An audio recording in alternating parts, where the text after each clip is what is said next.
En fait, quand on fait des choix, le problème, c'est qu'on s'adresse à notre mental. Notre mental, donc, comme je l'ai dit, il a des expériences, il a vécu des choses qui sont agréables, des choses désagréables, des choses qui sont confortables et des choses moins confortables, des choses douloureuses et des choses qui sont plaisantes.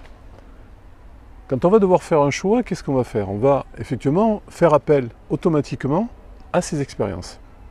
Donc par rapport à une situation nouvelle, on va chercher à l'intérieur de notre mémoire, on va chercher à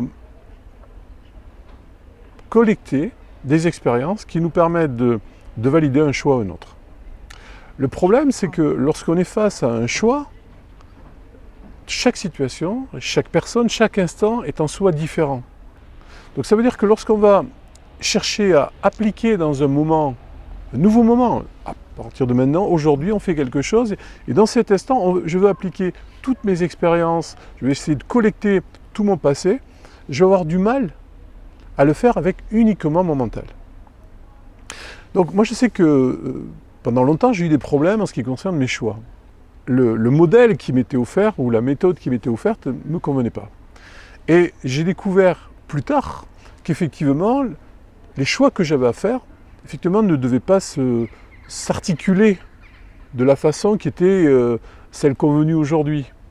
Aujourd'hui, donc, quand on va faire un choix, je disais qu'on va s'adresser au mental en premier. Alors que là où on va, et où on est aujourd'hui, mais où on va demain, c'est qu'effectivement, on va utiliser notre mental. Mais nos choix, en définitive, vont s'appuyer sur quelque chose d'autre, qui est en fait notre intuition. Quelque chose qui correspond à notre raison d'être, à notre être, à notre âme.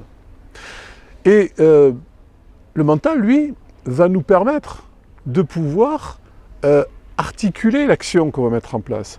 Il va pouvoir aller chercher les ressources qu'on a besoin. Mais en réalité, le choix, il va être fait par rapport à qui nous sommes.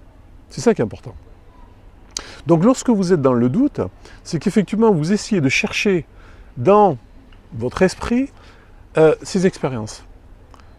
Et effectivement, peut-être qu'il y en a beaucoup qui sont douloureuses et qui vous empêchent de faire des choses. Si par exemple, eh bien, vous devez faire quelque chose de nouveau et qu'effectivement, eh bien, vous avez eu pas mal d'échecs, vous avez eu dans votre enfance, on n'a pas construit une bonne estime de vous-même.